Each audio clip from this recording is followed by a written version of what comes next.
Unang Korinto, 14 na kabanata. Pakamithiin ninyo ang pag-ibig.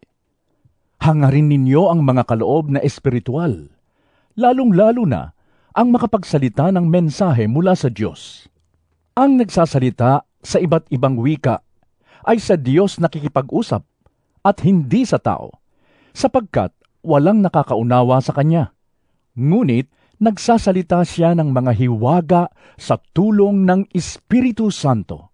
Sa kabilang dako, ang nagsasalita ng mensahe mula sa Diyos ay nagsasalita sa mga tao upang patibayin ang kanilang pananampalataya, palakasin ang kanilang loob at sila'y aliwin. Ang sariling pananampalataya ang pinapatibay ng nagsasalita ng iba't ibang wika. Ngunit ang iglesia ang pinapatibay ng nagsasalita ng mensahe mula sa Diyos. Nais ko sanang kayong lahat ay makapagsalita ng iba't ibang wika. Ngunit mas gusto kong kayo'y makapagsalita ng mensahe mula sa Diyos. Higit na mahalaga ang nagsasalita ng mensahe mula sa Diyos kaysa nagsasalita sa iba't ibang mga wika. Maliban na lamang kung may magpapaliwanag ng kanyang sinasabi upang makapagpatibay sa iglesia. Kaya, mga kapatid, kung pumunta man ako riyan at magsalita sa inyo sa iba't ibang mga wika, ano ang mapapakinabang ninyo sa akin? Wala. Makikinabang lamang kayo kung tuturuan ko kayo ng mga pahayag ng Diyos, ng kaalaman mula sa Kanya, ng mga mensahe mula sa Diyos at ng mga aral. Maging sa mga instrumentong walang buhay, tulad ng plauta at alpa. Paanong malalaman ni Numan kung ano ang tinutugtog, kung hindi malinaw ang tunog ng mga nota? At kung hindi malinaw ang tunog ng trompeta, sino ang maghahanda sa pakikipaglaban? Gayon din naman, paanong malalaman ni Numan ang ibig ninyong sabihin kung magsasalita kayo sa pamamagitan ng wikang hindi naman nila nauunawaan? Para kayong nakikipag-usap sa hangin. Maraming iba't ibang wika sa daigdig, at bawat isa ay may kahulugan. Ngunit, kung hindi ako marunong ng wikang ginagamit ng aking kausap, hindi kami magkakaintindihan. Yamang naghahangad kayo sa mga kaloob ng Espiritu, sikapin ninyong sumagana kayo sa mga kaloob na makakapagpatibay sa iglesia. Dahil dito, kailangang manalangin ang nagsasalita ng iba't ibang mga wika. Nabigyan din siya ng kaloob na makapagpaliwanag nito. Kung nananalangin ako sa wikang iyan, nananalangin nga ang aking espiritu. Ngunit, hindi nakikinabang ang aking pag-iisip. Ano ang dapat kong gawin? Mananalangin ako sa pamamagitan ng aking espiritu. Ngunit, gagamitin ko rin ang aking pag-iisip sa aking pananalangin.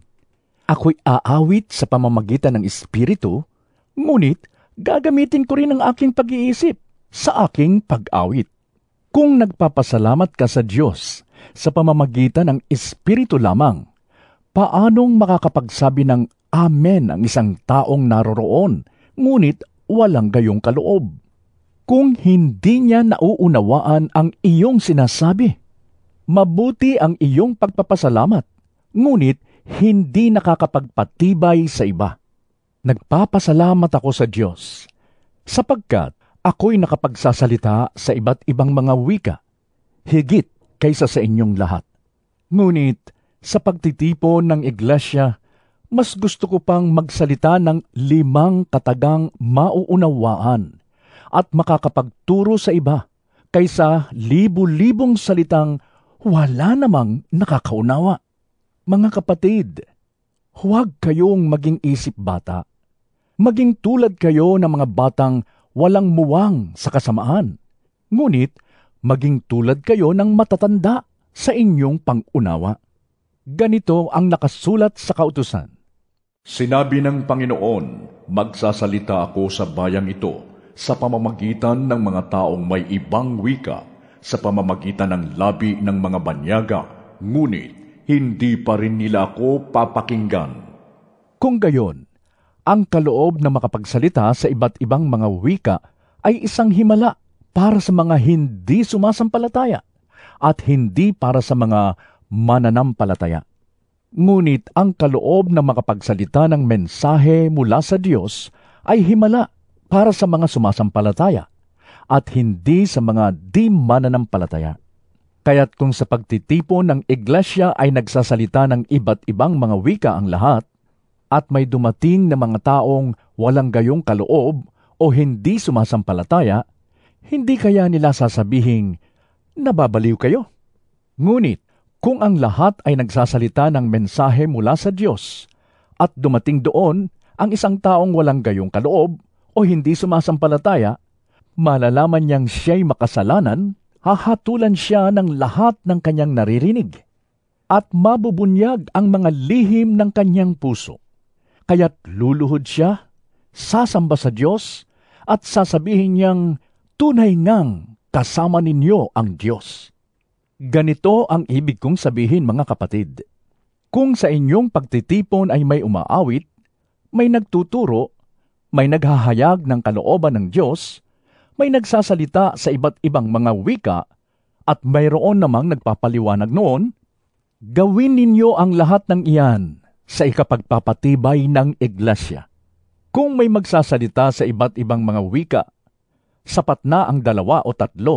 Salit-salitan sila, at kailangang may magpapaliwanag ng kanilang sinasabi. Ngunit kung walang magpapaliwanag, manahimik na lamang ang bawat isa at makipag-usap ng sarilinan sa Diyos.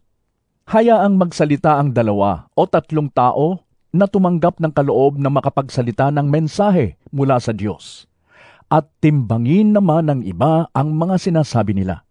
At kung ang isa sa mga nakaupo roon ay tumanggap ng pahayag mula sa Diyos, tumigil muna ang nagsasalita, sapagkat kayong lahat ay maaaring isa-isang magsalita ng mensahe mula sa Diyos, upang matuto at mapalakas ang loob ng lahat. Ang kaloob na pagsasalita ng mensahe mula sa Diyos ay dapat napipigil ng mga tumanggap ng kaloob na iyon, sapagkat ang Diyos ay hindi Diyos ng kaguluhan, kundi ng kapayapaan. Gaya ng dapat mangyari sa lahat ng iglesia ng mga hinirang ng Diyos, ang mga babae ay kailangang manahimik sa mga pagtitipon sa iglesia, sapagkat hindi ipinapahintulot sa kanila sa ganoong mga pagtitipon ang magsalita. Kailangang sila'y pasakop, gaya ng sinasabi ng kautusan. Kung mayroon silang nais malaman, magtanong sila sa kanilang asawa pagdating nila sa bahay, sapagkat kahiya-hiyang magsalita ang isang babae sa loob ng iglesia. Inaakala ba ninyong sa inyo nagmula ang salita ng Diyos? O kayo lamang ang tumanggap nito? Kung inaakala ninyo man na siya'y propeta o mayroong espiritual na kaloob, dapat niyang kilalanin na ang isinusulat ko sa inyo ay utos ng Panginoon. Ang ayaw kumilala nito ay huwag din ninyong kilalanin. Kaya, mga kapatid ko, hangarin ninyo na makapagsalita ng mensahe mula sa Diyos, ngunit huwag naman ninyong ipagbawal ang pagsasalita sa iba't ibang mga wika. Kaya lang, gawin ninyo ang lahat ng bagay sa wasto at maayos na paraan.